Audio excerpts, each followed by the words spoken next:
जोहार, जय मूल निवासी। मैं रविंद्रा ने और आप देख रहे हैं MN TV। केंद्रीय बजट 2021 में सरकार ने कृषि सेक्टर का बजट के आंकड़े पेश किए। इस दौरान वित्त मंत्री निर्मला सीतारमण ने कृषि सेक्टर के लिए 16.5 लाख करोड़ रुपए के बजट का ऐलान किया, जिसमें पिछले साल के मुकाबले में इजाफा किया गया। बता दें कि 2020-21 के बजट में कृषि सेक्टर के लिए 15 लाख करोड़ रुपए आवंटित किए गए। गौरतलब यह है कि बजट में कृषि कानून के विरोध में कर रहे किसानों का जिक्र भी नहीं किया, लेकिन आंकड़ों के माध्यम से उन्हें साधने की कोशिश की। वित्त मंत्री निर्मला सीतारमण ने यह नहीं बताया यह कृषि बजट किसानों के फायदे में है या पूंजीपतियों के फायदे में। मोदी जी से लेकर संबित पात्रा तक ब्राह्मण बनिया लोग जिनके बाप दादा ने कभी खेती नहीं किया, वो किसानों को अन्नदाता कहते हैं, उनके प्रति झूठी हमदर्दी दिखाते हैं।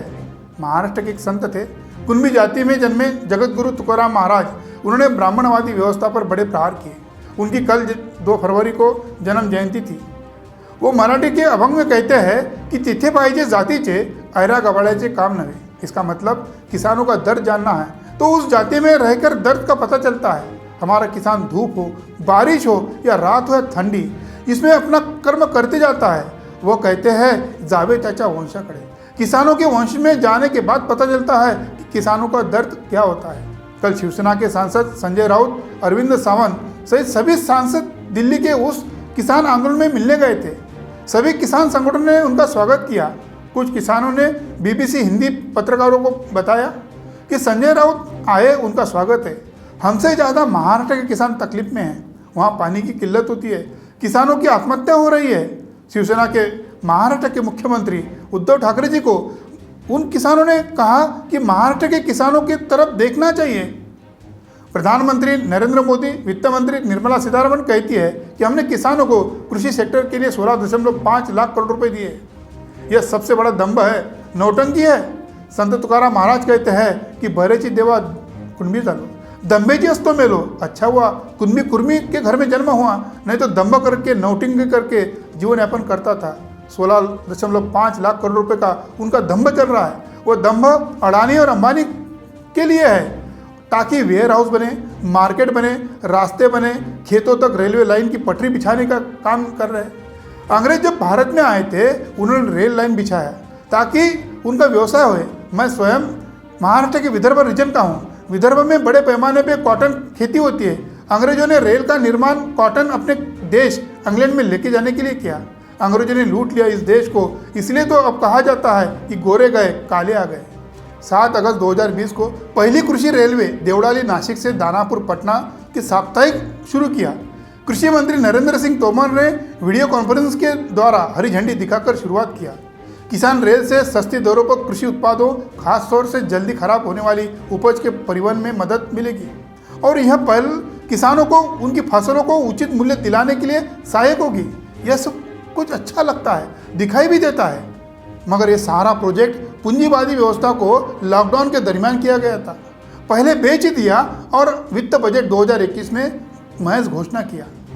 रेलवे मंत्री पीयूष गोयल ने लॉकडाउन के समय कहा था कि भारतीय रेलवे ने कोविड-19 महामारी के बीच देश भर में खाद्य पदार्थों की आपूर्ति सुनिश्चित करने के लिए 96 मार्गों पर 4610 रेलगाड़ियों का संचालन किया। यह सारी अडानी और अंबानी की मालगाड़ियाँ थी। सारा सेटलमेंट चल रहा था। भारत के सबसे अमीर शख्स मुकेश अंबानी, जो Tesla CEO Elon Musk, Alphabet को फाउंडर्स की सर्गी बीन लेरी पेज को पीछे छोड़कर दुनिया के चौथे सबसे धनवान व्यक्ति बन चुके। हुरुन इंडिया रिच लिस्ट 2020 में पहले पायदान पर मुकेश अंबानी ने मार्च में लॉकडाउन के बाद हर घंटे 90 करोड़ रुपए की कमाई की। जहां सारे फैक्ट्री बंद थी, ट्रकों की यातायात बंद थी, फिर ऐसा कौन सा चमत्कार हुआ मुकेश अंबानी लॉकडाउन के दरमियान इतने अमीर हो गए। Reliance industry MD chairman Mukesh Ambani की व्यक्तिगत संपत्ति 2,77,700 करोड़ रुपए से बढ़कर 6,58,400 करोड़ रुपए तक हो गई। वो लगातार 90 साल धनवानों की सूची में सबसे आगे खड़े हैं।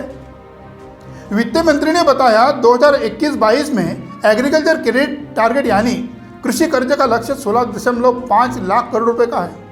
यह कर्ज तो किसानों का कम, पूंजीवादियों को मिलने वाला है और किसानों को कर्ज लेने का समय ही ना आए, ऐसी व्यवस्था होनी चाहिए। MSP के तहत अनाज को दाम देंगे ऐसी सरकार कह रही है, मगर कानून नहीं बनाएंगे। मगर कानून बनाने में क्या हर्ज है? पिछले 2020-21 ऑपरेशन ग्रीन स्कीम में जल्द खराब होने वाली 22 फसलों को शामिल किया गया।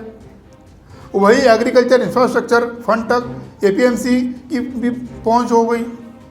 कोच्चि, चेन्नई, विशाखापट्टनम, पारादीप और पेटुआ घाट जैसे शहरों में 5 बड़े फिशिंग हार्बर बनाएंगे। वही तमिलनाडु में मल्टीपर्पज सी विंड पार्क बनाया जाएगा। वित्त मंत्री ने बताया कि साल 2013-14 में सरकार ने 64,000 करोड़ रुपए का धान खरीदा। धान खरीद में इजाफा हुआ। 2019-20 में यह आंकड़ा बढ़कर 1.41 लाख करोड़ रुपए हो गया, जबकि 2020-21 में यह आंकड़ा 1.72 लाख करोड़ रुपए होने की उम्मीद है। इससे 1.54 करोड़ किसानों को फायदा होने की उम्मीद है। गेहूं पर वित्त मंत्री निर्मला सीतारमण ने कहा 2013-14 में गेहूं किसानों को कुल 33,874 करोड़ रुपए दिए गए, जबकि 19-20 में यह आंकड़ा बढ़कर 62,000 करोड़ से ज़्यादा हो गया। 2020-21 के दौरान इसमें इजाफा हुआ और यह आंकड़ा बढ़कर 75,050 करोड़ रुपए हो गया। इसमें 43.36 लाख किसानों को फायदा हुआ। वित्त मंत्री ने यह भी बताया साल 2013-14 दौरान दाल खरीदी सिर्फ 236 करोड़ रुपए थी, जबकि 2019-20 के दौरान यह आंकड़ा 40 गुना ज़्यादा यानी 8,285 करोड़ रुपए हो गया। इसके अलावा साल 2020-21 में 10,530 करोड़ रुपए का दाल खरीदी गई, यानी इसमें करीब 50 गुना इजाफा हुआ। अब इसी कॉन्ट्रैक्ट खेती का अधिकार अंबानी और अडानी को दिया।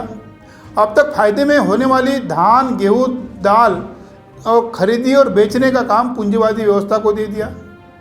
जरूर कुछ दिन एमएसपी के तहत किसानों को उपज के मंडी से और छोटे व्यापारी से अच्छे दाम मिलेंगे, मगर जिस दिन मंडी और छोटे व्यापारी खत्म हो जाएंगे तब उनकी मोनोपोली चलने वाली है। जिसे अंबानी ने जियो का सिम कुछ साल पहले लाया था, मुफ्त में बांट दिया था। जब बीएसएनएल, आइडिया, यूनिनॉर जैसी कंपनियां खत्म हो गई तो अब उसका रिचार्ज का दाम बढ़ना शुरू हो गया। वित्त मंत्री निर्मला सीतारमण ने अपने बजट भाषण में कहा कि किसानों की आय दोगुना करने वाले हैं और सरकार लगातार काम कर रही है। इसका मतलब यह निकलता है आय दोगुना नहीं हुई। गौरतलब यह देखा जाए पिछले 6 साल से हर वित्त मंत्री यही कहते आया कि हम किसानों की आय दोगुनी करने वाले हैं। पहले अरुण जेटली कहते थे, अभी निर्मला सीतारमण कहती है। धन्यवाद।